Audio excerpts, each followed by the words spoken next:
You want the buffalo wings? I love wings. Is that terrible? The next time you come down with a case of the munchies, consider calling on Dr. David Kessler. Now all we have to do is eat it. He and I recently made a takeout run to some of America's most popular dining spots. You know, the ones whose ads promise total taste bud overload. 1 appetizer and 2 entrees for just $20. We brought back loads of goodies. Do you think we got enough food? But Dr. Kessler provided the real food for thought. The fat, the sugar, and salt have been layered and loaded into this food. If I just gave you a package of sugar and said, go have a good time, right? I'd kind of... That's not going to do it for you, right? But when you think about it, I mean, what is this? Right. It's the multi-sensory experience. Right. It's the roller coaster in the mouth. And in the brain. These are the so-called hedonic hotspots, regions that respond to hedonistic behavior, whether it's taking recreational drugs or eating food with complex flavors. Do you look at food as if it were a drug?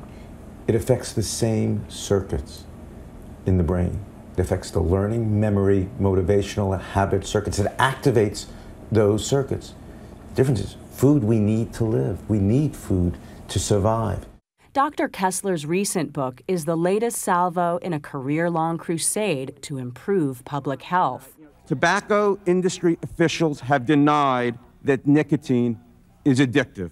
You may remember him from his years as Commissioner of the Food and Drug Administration, when he waged war on big tobacco. That the testimony you're about to give is the truth, the whole truth, and nothing but the truth. Now Kessler's gunning for what he believes to be another culprit. You might call it an axis of evil ingredients: fat, sugar, and salt. So that's the combination, is that fat, sugar, and salt together make you want to eat more. It stimulates you. So even though we're talking, you really have your attention is focused on those buffalo wings. It's true. This has to be one of the more difficult interviews I've ever done. Right. It shows you how your brain works. But is it fair to demonize the food industry for selling us treats we're more than eager to eat? After all, restaurant owners say they're simply in the business of giving customers what they want. If we're not responding to our customers, we won't be in business very long. So if we see the trend toward more nutrition information, more options, more alternatives on the menus, that's where we're going. Michael Gibbons is chairman of the National Restaurant Association and a restaurant owner himself.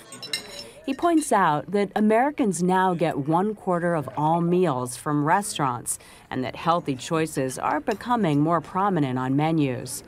But a look at nutrition guides from a few popular chains shows that high-fat, high-salt offerings still rule the day. A lot of people will say, why isn't willpower enough? What's wrong with good old willpower? Once your brain is activated, if you just try to fight it, you're going to end up wanting it more.